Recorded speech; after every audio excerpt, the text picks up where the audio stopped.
Bien, ante todo quiero dar las gracias a María José y a Anisa por haberme invitado a participar en estas jornadas de homenaje a Gabriel Bello. Y también quiero comenzar señalando que precisamente como gesto de homenaje a Gabriel y de reconocimiento de lo que representan su trabajo y su obra, pues he decidido atenerme de un modo muy estricto en mi intervención al tema de la alteridad, que ha sido un tema tan suyo en sus publicaciones, en su investigación, y desde luego también va a estar presente Emmanuel Levinas, un pensador que ha inspirado de un modo decisivo su trabajo de investigación, ¿no? Sin duda alguna, y esto lo hemos hablado él y yo en tantísimas ocasiones, nuestros enfoques, nuestras maneras de leer, la forma de enfatizar esta o aquel punto de Levinas es diferente, pero ello no ha impedido que este sea un pensador muy determinante, ¿no?, en la línea de trabajo que ambos hemos seguido. Bien, voy a hablar del acceso al otro en la fenomenología del siglo XX y para ello voy a tomar como referencia un texto mítico del fundador de la fenomenología, ¿no?, la quinta meditación cartesiana de Husserl. El texto es mítico ante todo por la potencia teórica, por el valor intrínseco que tiene el mismo, pero también por la influencia que ha ejercido y por las reacciones críticas que ha suscitado por parte de algunos de los más importantes filósofos del siglo XX, entre ellos Levinas. El planteamiento fenomenológico de la cuestión del acceso al otro comporta indagar cómo se me manifiesta el otro, cómo el otro se hace fenómeno para la conciencia. El otro, de acuerdo con la fenomenología, tiene que ser reducido a fenómeno. Y el otro como fenómeno se me manifiesta a mí. La fenomenología habla del otro para mí, tal como se manifiesta a la conciencia. El yo, la conciencia, es la referencia ineludible en el tratamiento de la cuestión del otro por parte de la fenomenología. Por eso hablo de acceso del yo al otro. La fenomenología, desde luego la de Husserl, es una filosofía del yo, del sujeto, de la conciencia, y parte del yo para intentar un acceso al otro. En este punto, entonces, como pueden ustedes ver, el planteamiento de la cuestión por parte de Husserl recuerda bastante a la de Descartes. Y no en vano, la obra que tomo como referencia lleva por título Meditaciones cartesianas, ¿no? Recordemos que para Descartes, de lo único de lo que puedo estar cierto en un primer momento es del yo. Pienso, luego existo. Lo que se me da en evidencia en el primer momento, en el pensar es la existencia del yo, que veo con evidencia en el pensar. De todo lo demás debo dudar, incluso del propio cuerpo, que es diferente del yo. También debo dudar de la existencia de un mundo exterior y de la existencia de los otros. O sea, Descartes pues, ve desde la ventana cuerpos que se mueven en la calle cubiertos por sombreros, con capas, pero no sabe si allí hay personas. Superada la duda de si existen hombres, de si existen cuerpos fuera de mí, entonces todavía me queda la duda si algunos cuerpos que muestran un semblante especial son personas. Puedo todavía dudar, debo dudar de la condición de hombres de esos cuerpos especiales. Entonces Descartes, una vez que se ha determinado a sí mismo como puro yo que piensa, se encuentra con unos cuerpos de los que no sabe si son hombres. Seguro es solo el yo, en principio, y de él hay que partir. El otro es un problema. Para Descartes, el otro, la existencia del otro, es un problema. Lo que pudiera constituir a ese otro como persona, como hombre, eso no se ve. Ahora bien, según Descartes, lo que me permite saber que a un determinado cuerpo pertenece algo así como un hombre, una persona, una subjetividad, lo que me permite saber que ese cuerpo no es un autómata es la palabra y un determinado tipo de comportamientos, de conductas, de movimientos que me indican que en ese cuerpo hay una cosa que piensa. Cuando veo ante mí un cuerpo que se expresa verbalmente, concluyo que en él hay un yo pensante como el mío. Y de este modo, entonces, mediante un razonamiento por analogía, infiero la condición humana del otro. Al percibir movimientos y palabras análogos a los que yo ejecuto, en un cuerpo parecido al mío, infiero que en ese cuerpo hay un yo como el mío. El otro queda de este modo determinado como otro yo, alter ego, un yo como yo. La soledad en que se encontraba el yo queda superada en este movimiento que va de aquí para allá, ¿no? Del yo hacia el otro. A partir de Descartes verá la luz una serie de teorías que niega que poseamos una percepción inmediata del otro y que sostiene que conocemos la existencia de éste mediante un razonamiento por analogía que parte del conocimiento del yo para luego, a través del conocimiento del cuerpo ajeno, acceder al conocimiento de la existencia de un yo en ese cuerpo.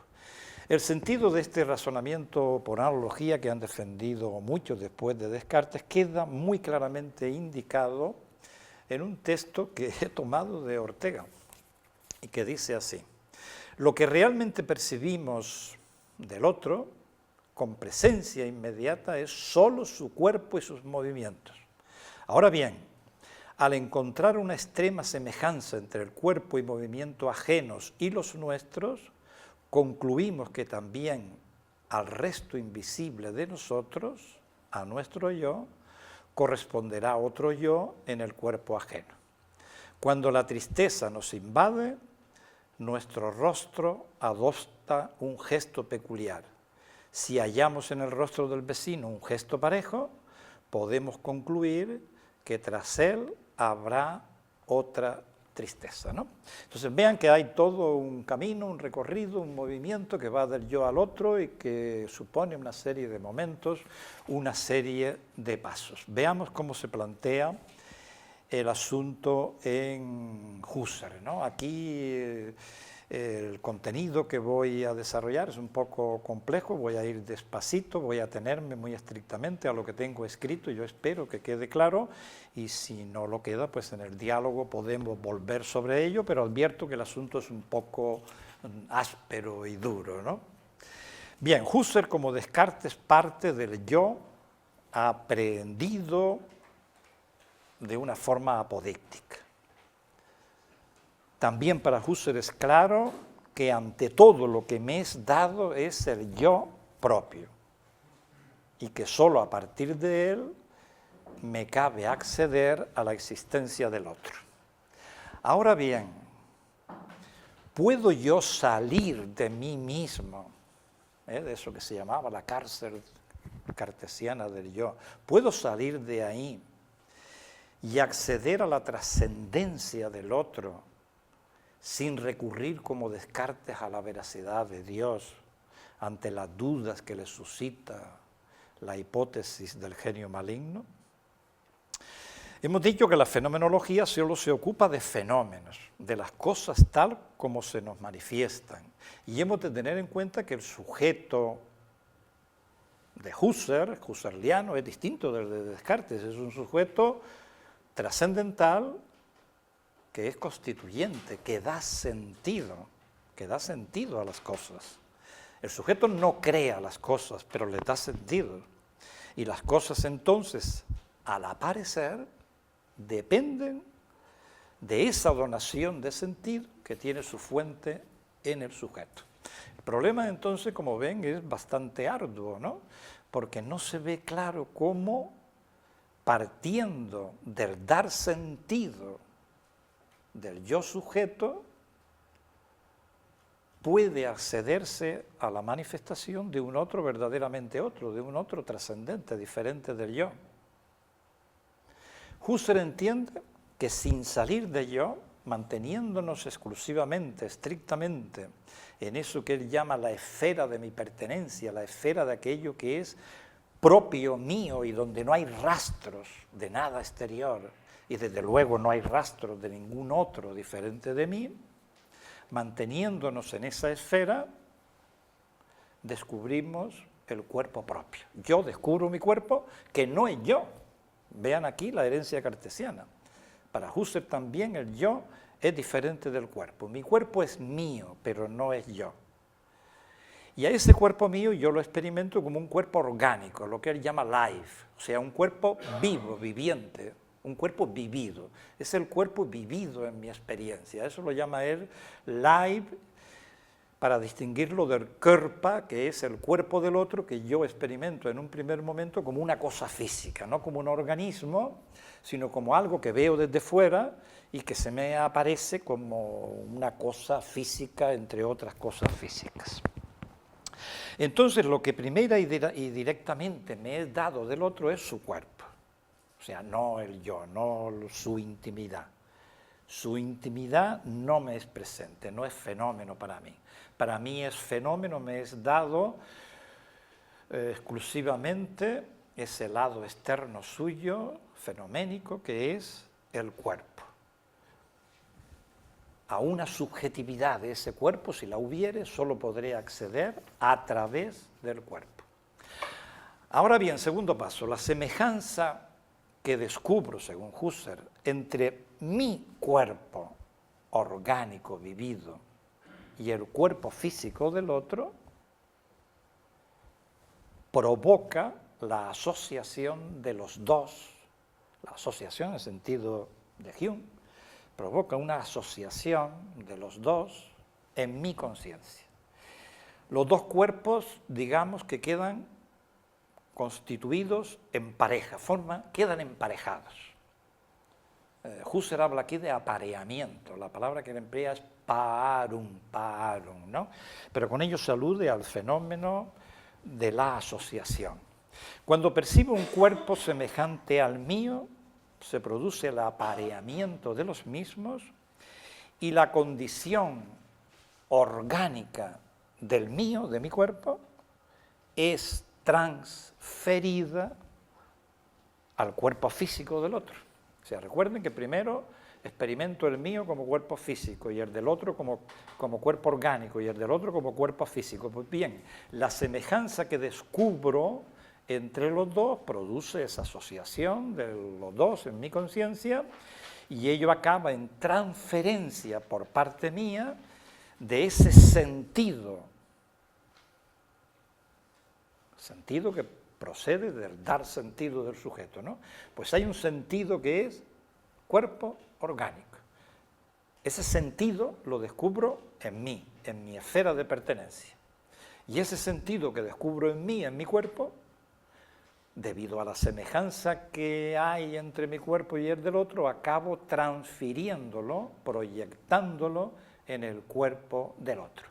Segunda noción fundamental de este proceso que quiere aclararnos Husserl, ¿no? Transferencia analógica. Se produce una transposición, una transferencia de sentido del cuerpo orgánico mío al cuerpo físico del otro, que acaba, por tanto, siendo percibido también como un cuerpo orgánico, por la transferencia, la proyecto esta condición orgánica de mi cuerpo en el cuerpo del otro, y entonces este acaba apareciéndome como organismo.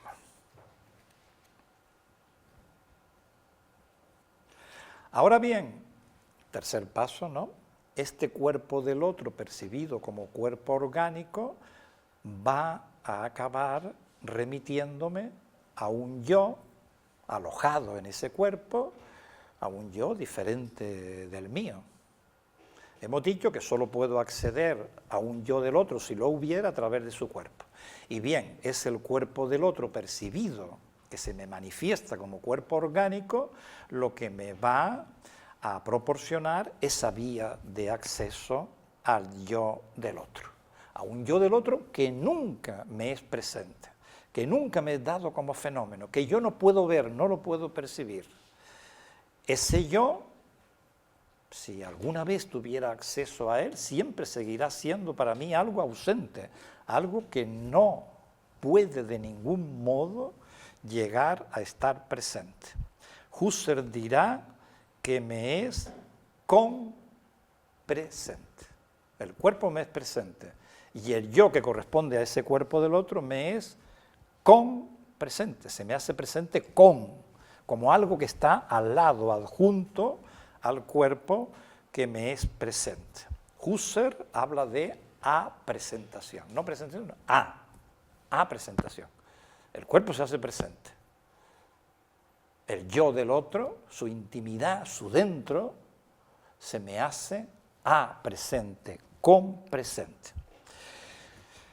Husserl llama a presentación al hacerse comprensente de la parte de un objeto que no es percibida, pero a la que remite la parte percibida. Por ejemplo, la fachada del edificio que yo percibo, pues me remite a otras partes del edificio que en este momento no están siendo percibidas. Pues bien, de este mismo modo, el cuerpo presente que está frente al mío, en tanto me aparece como cuerpo orgánico, me hace compresente un yo, una intimidad, que son diferentes de los míos y que yo nunca puedo percibir. Se ha producido aquí una segunda transferencia, ¿no? La primera era del cuerpo orgánico que descubro en mí al cuerpo del otro. Esta segunda es del yo mío propio, que yo conozco como algo íntimamente unido a mi cuerpo orgánico. Se produce la transferencia de esta unión de cuerpo orgánico y yo al cuerpo orgánico del otro.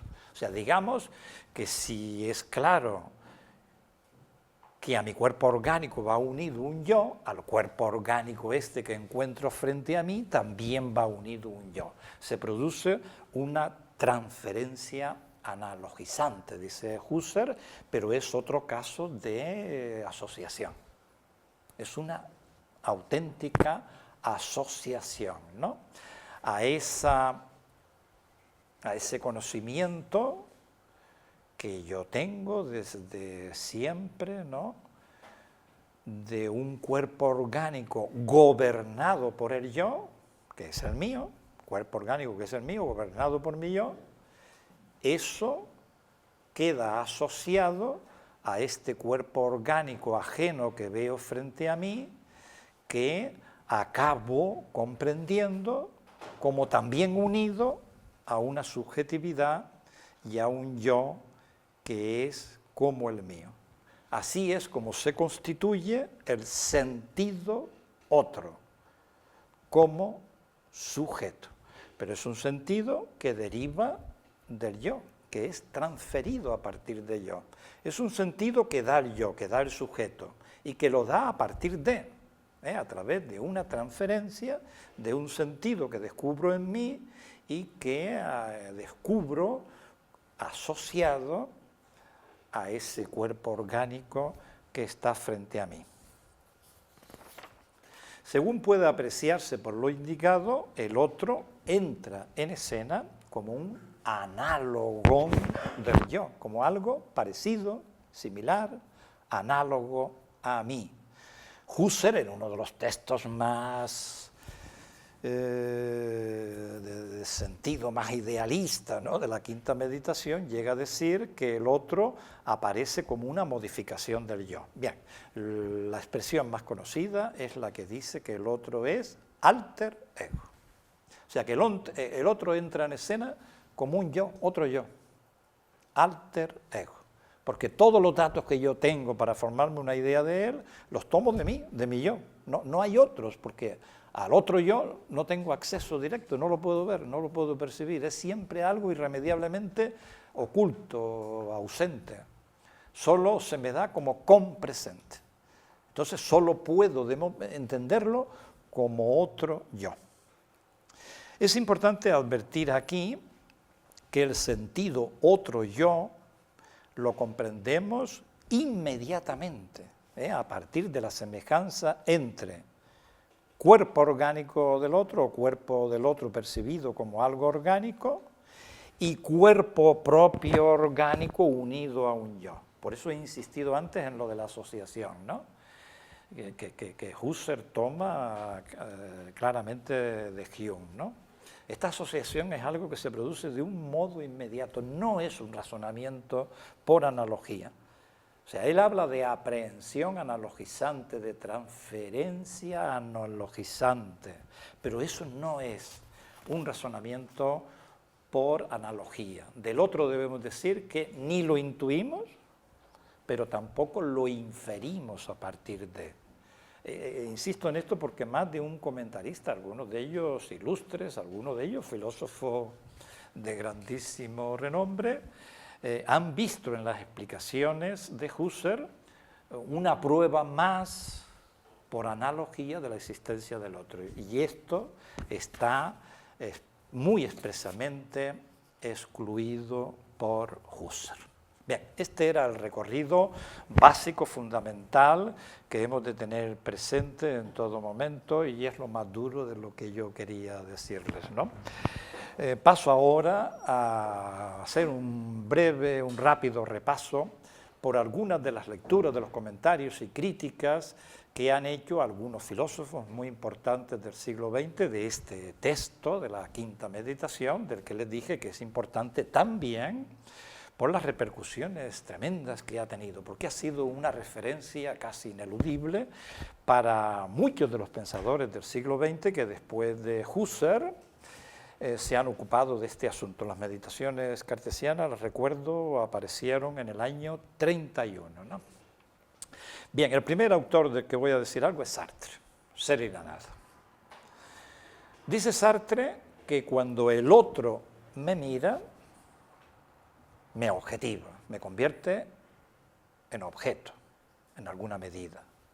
Y con ello funda una dimensión de mi ser que es mía, que me afecta, que está en mí, que es realmente una parte de mi ser, es mi ser para otro. Es una auténtica estructura de eso que Sartre llama el para sí, la conciencia entendida como para sí. Es una real estructura constitutiva de mi ser, pero que no depende de mí, que depende del otro, que me mira. Esa estructura objetivada de mi ser remite a un otro que se me presenta como sujeto. Yo quedo objetivado por él, y el que aparece como sujeto es el otro. O sea, lo que hay al fondo de esa operación de objetivación es una libertad. El otro me aparece como un para sí, que es subjetividad, que es libertad. Nos topamos entonces aquí con una aparición de sentido que no procede de mí, que no procede del sujeto ese que soy yo y que da sentido, sino que proviene del otro como sujeto. O sea, aquí no soy yo quien da sentido al otro, sino que es el otro el que me da sentido a mí y da lugar a una dimensión real de mi ser. Me encuentro así con la alteridad de un sujeto que me aparece como inaccesible. El otro como sujeto no puede ser objeto de mi conocimiento. Si yo lo conociera, quedaría objetivado. El conocer para Sartre implica ineludiblemente objetivar. En la medida en que yo conozco al otro, el otro deja de ser sujeto que funda, que me mira, y pasa a ser el objeto mirado. Al otro sujeto no puedo conocerlo. El otro sujeto me aparece, por tanto, como irreductible a mí. No es un alter ego, como quiere Husserl. Primera conclusión interesante de la lectura sartriana de Husserl. El otro no es un alter ego. El otro, por otra parte, me aparece en un movimiento que no va del yo al otro como en Husserl, sino que viene del otro a mí y que hace aparecer al otro como simplemente otro, como totalmente otro, no alter ego, sino totalmente otro. Se sigue también de lo anterior que la relación del yo, de la conciencia con el otro, es una relación de ser. No es una simple relación de conocimiento, es una relación ontológica, es una relación de ser. Esto es importante, lo vamos a encontrar en casi todos los críticos de Husserl, ¿no? La relación mía con el otro comporta, por un lado, que en mí hay una dimensión real de ser que es constituida por el otro. Y en todo caso, siempre las relaciones entre conciencias, entre lo que Sartre llama el para sí, es una relación interna, no es externa, no es una relación entre dos cosas separadas que una queda fuera de la otra sin ser afectada para la otra, no. La relación con el otro siempre es interna, es una relación que implica en algún sentido la presencia del otro en mí y de mí en el otro, ¿no? Es una relación que afecta al ser de los términos de la relación. Es una relación interna, una relación de ser.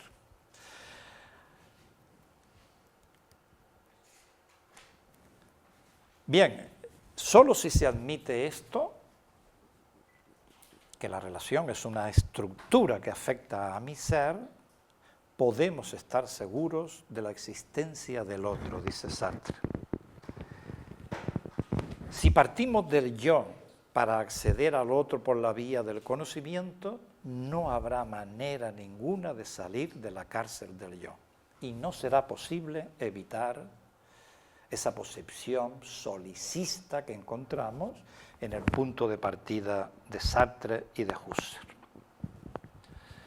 Sartre piensa que, en definitiva, lo que le pasa a Husserl es esto, que realmente no logra superar el solipsismo por situar la relación con el otro en el plano del conocimiento. El conocimiento no permite establecer una real relación entre las conciencias. Sartre piensa que hay que partir del cogito. En esto también es cartesiano, es curioso este elemento que marca una diferencia profunda entre Sartre y Heidegger, ¿no? Sartre habla de la conciencia, habla del para sí, que es conciencia, y de ella hay que partir. Pero Sartre precisa enseguida que en la misma conciencia descubro una conexión con un otro. Una conexión que condiciona el ser mismo de la propia conciencia.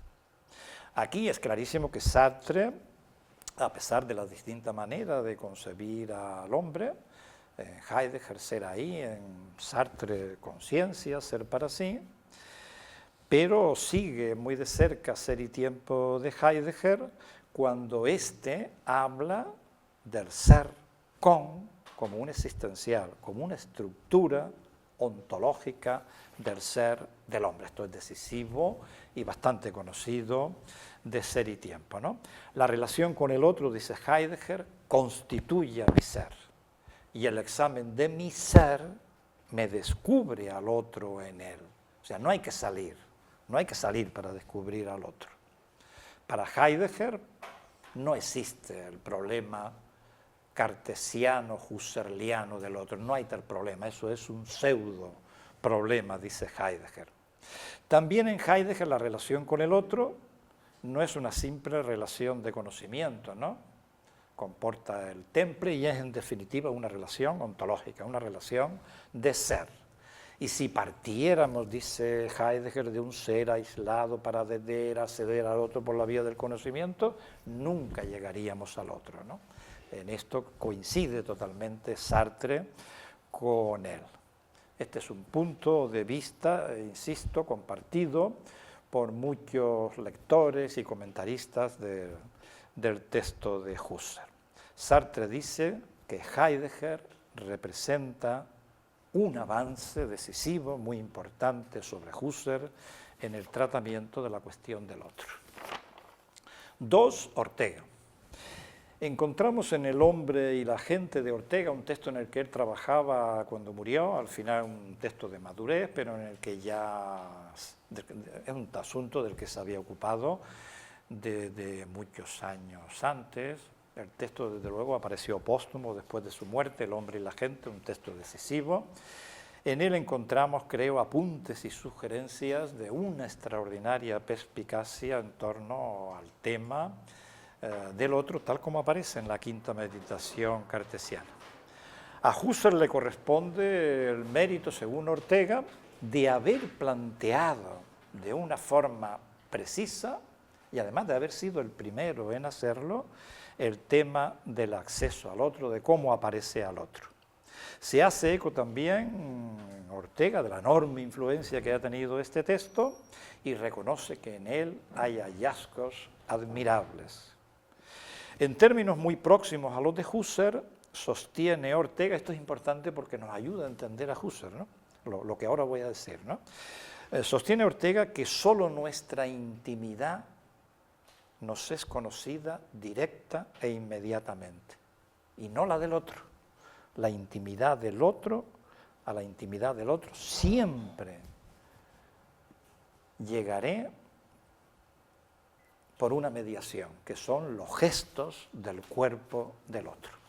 Del otro solo me es presente su cuerpo, que remite a una intimidad, a un dentro, que se me revela siempre de modo inmediato a través de su gesto. Para Ortega el cuerpo no es yo. Vean aquí también la coincidencia con Husserl. O sea, para Ortega el cuerpo no es yo, sino que es circunstancia. Yo soy yo y mi circunstancia. Pues bien, el cuerpo está del otro lado, del lado de la circunstancia. El cuerpo pertenece a mi mundo. El cuerpo pertenece a no yo. El cuerpo es mío, es algo mío. Yo no soy cuerpo. Pero el cuerpo humano es carne, ¿no? Hay muchos traductores de los textos de Husserl al español, Leib, cuerpo orgánico vivido, lo traducen por carne, ¿no? El cuerpo humano es carne, dice Ortega. Con esto quiere enfatizar que es expresivo, que expresa, ¿no?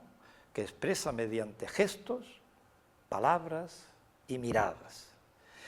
¿Y qué expresa? Expresa algo que no veo, una intimidad ausente, con presente, emplea la palabra de Husserl. La intimidad del otro es algo con presente a su cuerpo. Gestos, palabras, miradas del cuerpo del otro no patentizan, pero sí hacen señas. Ortega dice que el cuerpo es como un semáforo que hace señas en dirección a un dentro, a una interioridad del otro, a una intimidad que está oculta en él, que yo no veo, pero que es similar a la mía. Con estas indicaciones Ortega sigue, como ven, muy de cerca las explicaciones de Husserl. Pero Ortega también introduce correcciones en la teoría de Husserl y dice incluso que en esta, sorprendentemente, hay algún que otro error grave, ¿no? Una de las correcciones aludidas tiene que ver con la determinación del otro como alter ego, otro punto en que, como ustedes irán viendo, casi todo el mundo coincide en la crítica a Husserl, ¿no? A partir de la intimidad del yo no puedo ir más allá de determinar al otro como algo semejante a mí. No tenemos otro dato para decir algo más del otro, ¿no? Solo podemos decir esto, es semejante, su intimidad es similar a la mía. el otro es alter ego. Bien, Ortega está de acuerdo en que esto es un paso que hay que dar y que esto es cierto, pero que no es toda la verdad, que el otro también me es insinuado, me es indicado como algo inaccesible, extraño, que no puedo conocer, por tanto también como algo simplemente otro, como lo que es sin más lo otro que yo.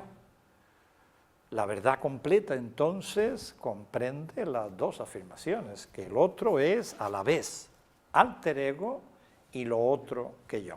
Segunda corrección. Es preciso distinguir, dice Ortega, entre el otro, este al que nos estamos refiriendo, que es un otro abstracto, indeterminado, es un otro genérico, del que no podemos decir casi nada concreto, sino solo eso, que es otro yo. Este es el yo que nos aparece en un primer momento, pero hay que distinguirlo del otro que se va concretando, que se va determinando, que va adquiriendo determinaciones en la historia de la vida a través de la interacción social, de la relación con otros y a través del conocimiento. O sea que este otro que al principio es algo vacío, indeterminado y que aparece frente a un yo igualmente vacío, indeterminado y abstracto, ese otro se va concretando, y esto es lo importante, frente a ese otro concreto se va configurando un yo también concreto.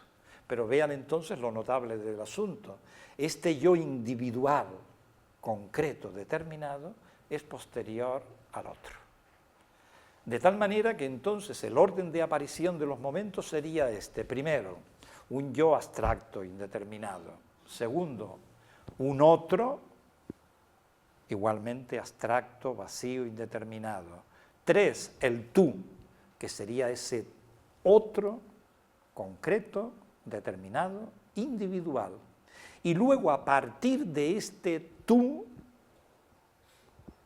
y frente a él, se conforma un yo también concreto, individual y determinado.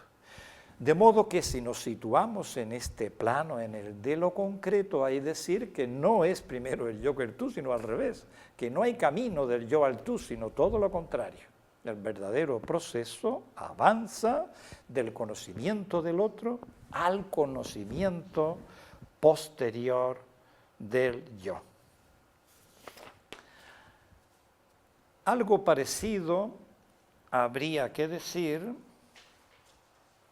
del cuerpo, ¿no? Ortega sostiene contra Husserl que no conocemos antes el cuerpo propio que el del otro. Según Ortega, lo expresivo en el cuerpo son los gestos, las miradas, y a esto lo conocemos primeramente en los otros, y solo después en nosotros. De los propios gestos no solemos tener un conocimiento visual. Lo que experimentamos de ellos es la interna contracción de los músculos al hacer un gesto, cuando los realizamos, pero el gesto propiamente no lo vemos. Podríamos verlo en un ejemplo. Los hombres antiguos, dice Ortega, los primitivos, no tenían espejos, ¿no? O sea, la fase externa del gesto la vemos en el otro. A esta consideración va unida otra que denuncia un error grave, este sería el error grave en la teoría de Husserl, y es suponer una semejanza entre mi cuerpo físico, mi cuerpo orgánico y el cuerpo físico del otro. Ortega piensa que mi cuerpo y el del otro me aparecen como totalmente diferentes. En primer lugar, porque a mi cuerpo yo lo experimento como el instrumento de que me sirvo para vérmelas con las cosas, y en segundo lugar, porque a mi cuerpo lo experimento desde dentro. De mi cuerpo conozco sobre todo su dentro, lo conozco en su interioridad. Del cuerpo del otro, en cambio, solo advierto su exterioridad.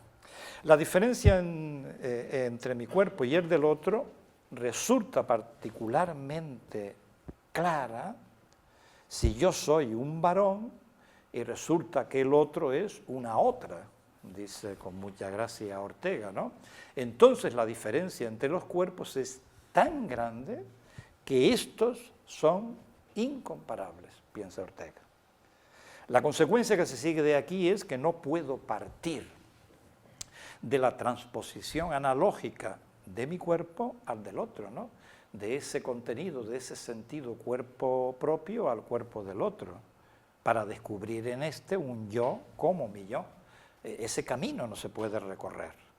Y con esto, una de las piezas claves de la teoría de Husserl queda dañada.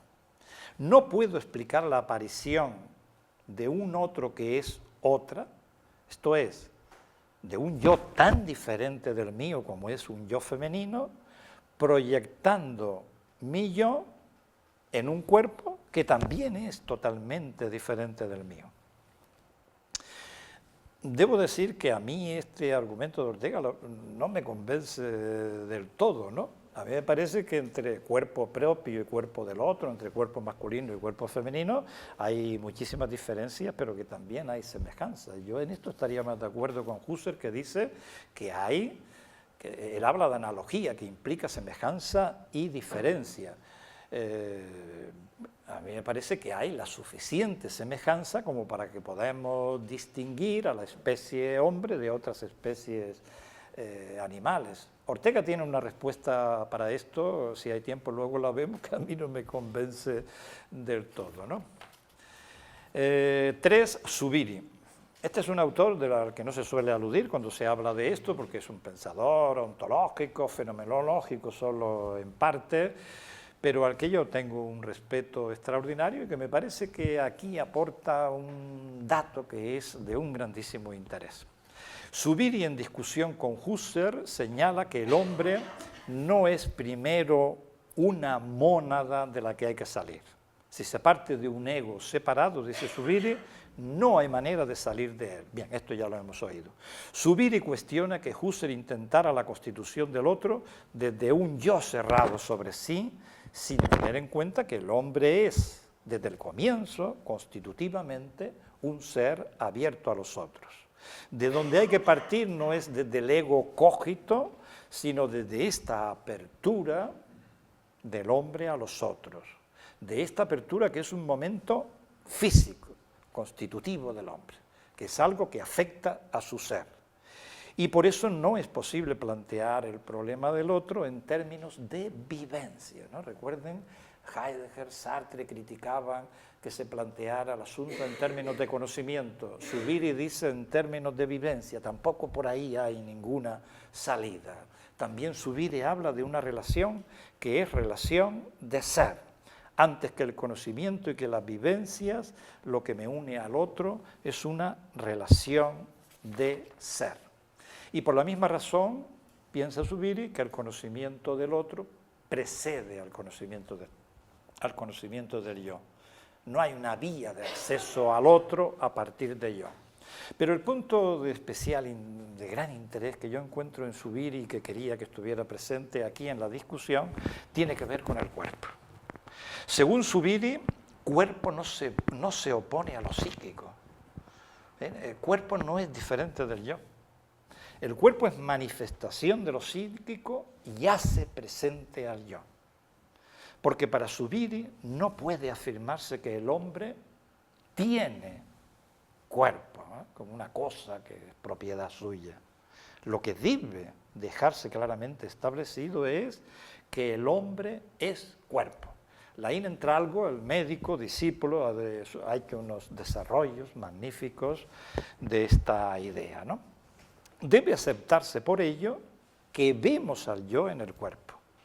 Para Husserl el cuerpo es algo del yo, para Ortega el cuerpo forma parte de la circunstancia, no es yo. Para Zubiri el cuerpo es yo, no es algo compresente al yo, como dicen Husserl. El yo no es algo compresente al cuerpo, es presente, se hace realmente presente en el cuerpo y en él los vemos. En este punto a mí me parece que Zubiri representa un paso de gran interés más allá de las posiciones de Husserl y de Heidegger. 4 Levinas. Es un autor del que quiero decir algo, también muy brevemente, porque el tiempo se va, pero en fin, es un autor muy de Gabriel y quiero decir algo, ¿no? Bien, de Husserl critica ante todo, bien, el decir que Levinas siente un respeto inmenso, infinito por Levinas y que reivindica muchas cosas suyas, sobre todo al final de su vida. Sobre todo en los últimos escritos, él se reconoce profundamente deudor de algunas intuiciones de Husserl, como la que tiene que ver con el papel de la pasividad, la sensibilidad, las síntesis pasivas, la idea de horizonte como algo que envuelve un contenido que nunca puede acabar siendo reducido del todo a fenómeno, una serie de elementos que reconcilian a Levinas con un Husserl que en algún momento fue para él objeto preferente de crítica, ¿no? Bien, una de las cosas que él cuestiona es el teoreticismo, o sea, que enfoque la relación con el otro en términos de conocimiento. Para Levinas no hay otra vida de real acceso al otro que la vía ética. Por el conocimiento no se llega al otro. En segundo lugar, critica de forma radical ese sujeto tan agresivo, tan activo de Husserl, que es constituyente, que da sentido al otro. Claro, en Subirit, en Levinas, pues tiene un papel absolutamente fundamental, más bien la idea de lo contrario, la del otro que me manda, que me prohíbe matar, que me constituye como sujeto. El sentido más bien viene del otro hacia mí, no de mí hacia el otro, ¿no?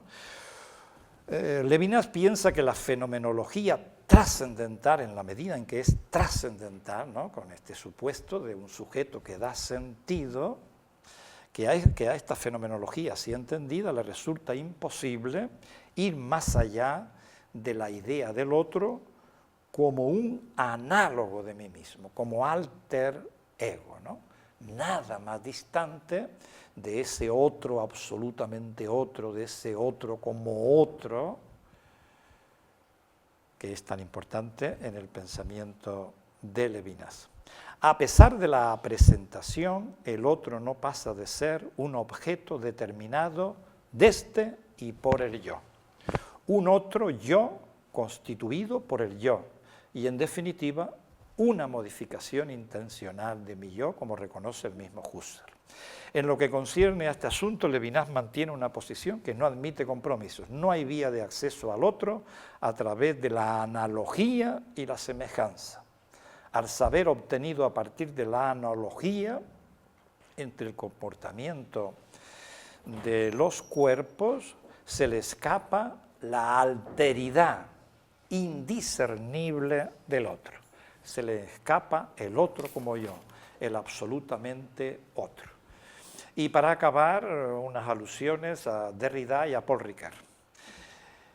No puedo entrar en detalles, se acaba el tiempo, solo voy a indicar que el comentario que hace Derrida en ese trabajo clásico, tan considerado por todo el mundo y ya tan antiguo, ¿no?, que es Violencia y Metafísica, que ese trabajo es en gran parte una defensa de Husserl frente a Levinas. Por eso me interesa acabar con esto. Me voy a limitar a hacer una breve alusión a 4 puntos de esta defensa. Primera, la ineludibilidad del fenómeno. Dice Derrida que si en favor de Husserl, que si el otro no se me muestra como fenómeno, no puedo hablar de él y no hay posibilidad alguna de que haya una relación ética.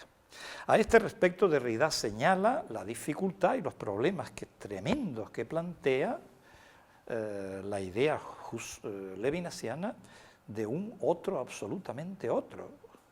O sea, de un otro que no es otro para mí, respecto de mí, que se manifiesta a mí. 2. Señala asimismo Derrida contra Levinas que Husserl salva la alteridad irreductible del otro, caracterizándola como dimensión no fenoménica, no presente, oculta, no reducible nunca a fenómeno, ¿no? Esto habla de una dimensión relativamente fuerte de alteridad de ese otro, a pesar de que Husserl lo caracterice como alter ego, como otro yo. Ese otro yo Es un yo que no puede de ningún modo ser reducido al yo, por esa dimensión no fenoménica y irreductible que contiene, porque tomen ustedes en consideración que cuando hablamos de las cosas, la otra dimensión no percibida, la otra dimensión compresente, pudiera idealmente ir siendo progresivamente reducida a fenómenos, ¿no? Esto es lo que comporta la idea husserliana de horizonte, ¿no? Que en una serie, se me vea dando en una serie de experiencias la serie de escorzos que constituyen el horizonte de la cosa, pero eso no puede decirse del otro. O sea, el otro, su intimidad, por definición, no puede de ningún modo ser reducida a fenómeno. Aquí nos topamos con una trascendencia que es de una naturaleza totalmente diferente a lo que es compresencia en las cosas. 3. Al caracterizar al otro como alter ego, Husserl no lo reduce al yo. Al contrario, Derrida piensa que lo que Husserl quiere indicar precisamente al determinar al otro como alter ego es que el otro no sería realmente otro si no fuera yo. Husserl cree garantizar la alteridad del otro presentándolo como alter ego.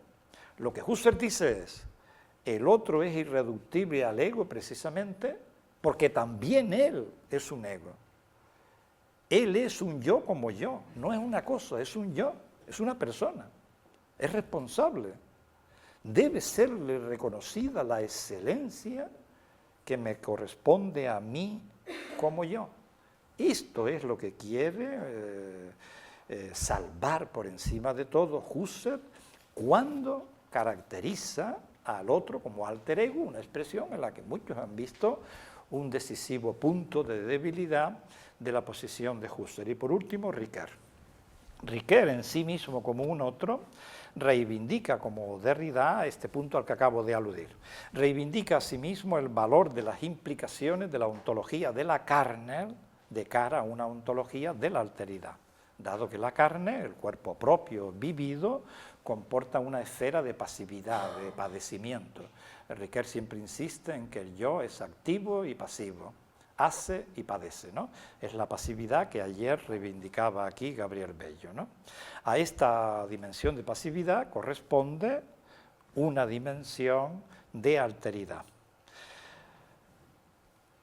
Para Ricoeur, que en esto corrige a Husserl, el sí mismo es también cuerpo, no tiene cuerpo, es cuerpo. La inspiración a Ricoeur le viene de Merleau-Ponty, que es el gran clásico de la concepción del cuerpo como sujeto, ¿no? Pero inspirado en pues bien, avanza en esa línea que, interesante tenerlo en cuenta, fue apuntada por Zubiri. Por ello, Ricoeur defiende que el sí mismo comprende una esfera de pasividad, el sí mismo porque es cuerpo, comprende una esfera de pasividad, es afectado por otros y solo puede reconocerse a sí mismo a través de este ser afectado por los otros, de modo que puede afirmarse que el otro pertenece a la constitución del sí mismo.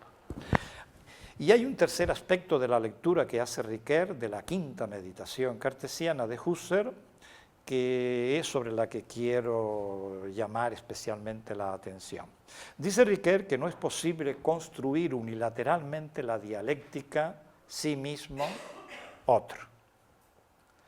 Esto es, ni con Husserl derivando al otro del yo, ni con Levinas reservando al otro la asignación del sí mismo a responsabilidad. El movimiento husserliano que va del ego al alter ego ha de ser coordinado con el movimiento levinasiano que viene del otro hacia mí. Ambos movimientos, dice Ricoeur, se cruzan y se complementan. Ninguno de ellos anula al otro. Según Levinas, el otro me manda y me asigna responsabilidad. Me constituye como sujeto ético más pasivo que la pasividad, lo que lleva a Levinas a hablar de una responsabilidad no asumida. Pero argumenta Ricoeur contra Levinas. Si no admitimos en el sí mismo, en el sujeto, una capacidad de iniciativa, no hay manera de dar un sentido real a la ética de la responsabilidad. El camino que va del otro hacia mí solo alcanza el término de su trayectoria, esto es la respuesta, mi respuesta a la llamada del otro, si se admite en mí como sujeto una capacidad de acogida, una capacidad de respuesta. Estos dos movimientos de que habla Riquer son de naturaleza diferente, evidentemente. El movimiento husserliano va del conocimiento del yo al conocimiento del otro, tiene sentido noseológico.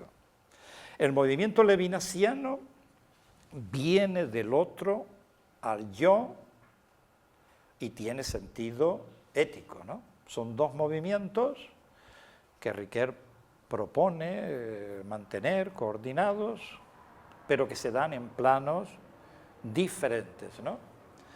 Yo creo que encontramos estos dos movimientos adecuadamente articulados el uno con el otro y entendidos en un mismo sentido y referidos al ámbito del conocimiento en la fenomenología del espíritu de Hegel. Dejo esto porque ya se hace tarde, si en el diálogo hay oportunidad de decir algo, lo haré. Solamente recordaré aquí que de acuerdo con Sartre, en el ser y la nada, esa parte impresionante que dedica a la relación con el prójimo, debemos a la fenomenología del espíritu de Hegel, la dialéctica de las conciencias, el enorme descubrimiento de que el camino que lleva al yo pasa por el otro, un camino que va del otro al yo, del conocimiento del otro al conocimiento del yo. Pero a mí me parece que en Hegel, en la fenomenología, también se da el otro, ¿no? Cuando él habla, por ejemplo, de articular la certeza que la conciencia tiene de sí con la verdad de esta certeza de la conciencia de sí, pues da lugar a un proceso en que la conciencia de sí pues se objetiva, se convierte en otra autoconciencia. Él habla de duplicación de las autoconciencias porque la primera autoconciencia necesita verse en otra para elevar a verdad la certeza que tiene de ser conciencia de sí. Necesita verse en otra conciencia. O dicho de una forma todavía más determinante, esta primera autoconciencia, para ser de verdad autoconciencia, conciencia de sí, necesita ser reconocida por la otra autoconciencia. Bien, lo dejo aquí. Son magníficas las páginas que le dedica Sartre a este asunto en el ser y la nada, desde el punto de vista que yo he querido desarrollar aquí, ¿no? Bien, lo que me interesaba destacar y apropiarme de la lectura que hace Riquer de Husserl y de la mediación de esta lectura con Hegel es, en primer lugar, la idea de una relación dialéctica entre conocimiento del yo y conocimiento del otro. En segundo lugar, la reivindicación por Riquer de una vía husserliana de acceso, de la vía husserliana de acceso al otro, a partir del yo. En tercer lugar, que esta vía puede también ser operativa como vía noseológica, ¿no? Como conocimiento. Y en cuarto lugar, algo que está presupuesto en todo esto, ¿no? La reivindicación del sujeto, del papel de la conciencia y del sujeto. Comparto la reivindicación que hace Riquer del Husserl fenomenólogo, esto es, del Husserl filósofo del sujeto y filósofo de la conciencia, ¿no? A mí me parece que es necesario reivindicar, frente a lo que a mí me parecen posiciones muy extremas de Levinas, de Heidegger en lo relativo a la cuestión del sujeto, reivindicar al Husserl de la intencionalidad, al Husserl de la quinta meditación cartesiana, al Husserl de la intencionalidad de un sujeto que hace camino a la búsqueda del otro, ¿no? De un sujeto que ciertamente tiene que ser corregido, reformado en varios aspectos, de un sujeto atenuado, desde luego menos constituyente que el de Husserl. Bien, como puedes apreciar, Gabriel, en mi tratamiento del tema de la alteridad, hay puntos de confluencia con el tuyo, pero también numerosas, grandísimas divergencias, ¿no? En todo caso, entiendo, pudiera suceder que los objetivos de carácter humanista, político, ético, que tú y yo perseguimos cuando nos ocupamos de estas cosas no sean tan divergentes, ¿no? Y bien, en todo caso, y sea lo que sea de todo esto, me complace manifestarte que al ocuparme en esta conferencia del tema de la alteridad, muy decididamente he querido dejar constancia, ¿no?, del respeto y de la consideración que siempre me ha merecido tu trabajo, ¿no? Gracias.